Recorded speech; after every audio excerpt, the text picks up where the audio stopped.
Vous avez tous suivi ça et c'est vous qui nous l'avez rapporté. Quand il s'agissait de perquisitionner le domicile de monsieur Benalla, la police, comme la porte était fermée, a dit on reviendra demain. Et des documents ont disparu. Quand il s'agit de la France Insoumise, manifestement c'est plus de 100 policiers qui débarquent ici. En empêchant, j'étais témoin, Manuel Bompard, d'utiliser son téléphone. J'ai demandé quel était le cadre légal pour ça. On nous a dit afin qu'il ne communique pas vers l'extérieur. J'ai dit mais pourquoi ce serait interdit le jour du remaniement ministériel? Tout ça n'était pas clair. Plus les bousculades qui ont lieu tout à l'heure. C'est moi personnellement qui ai calmé un des policiers en lui disant non vous arrêtez, ça faisait 2 fois notamment qui molestait Manuel Bompard, plus d'autres militants qui l'étranglaient.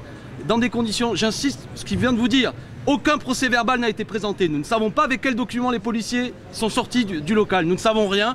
La personne responsable nous a dit je reviendrai, vous le verrez plus tard.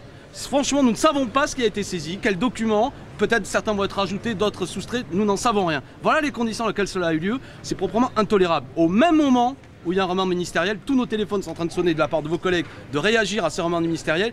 Pardon, nous ne pouvons rien dire tellement nous sommes perturbés par cette situation. Franchement, tout ça est très politique et notre colère est à la hauteur de ce qui vient d'avoir lieu. Jean-Luc Mélenchon parle d'agression politique. Mais évidemment que c'est une agression politique. Le jour du remaniement ministériel, le jour où celui qui est ministre de l'Intérieur est le chef du parti majoritaire, celui qui est censé s'occuper des élections, celui qui va faire le découpage électoral, que vous savez. D'où vient cette concentration du fait que celui qui a été choisi ministre de l'Intérieur, non pas en raison de ses qualités sur les questions de sécurité, mais en unique raison de sa proximité avec le chef de l'État.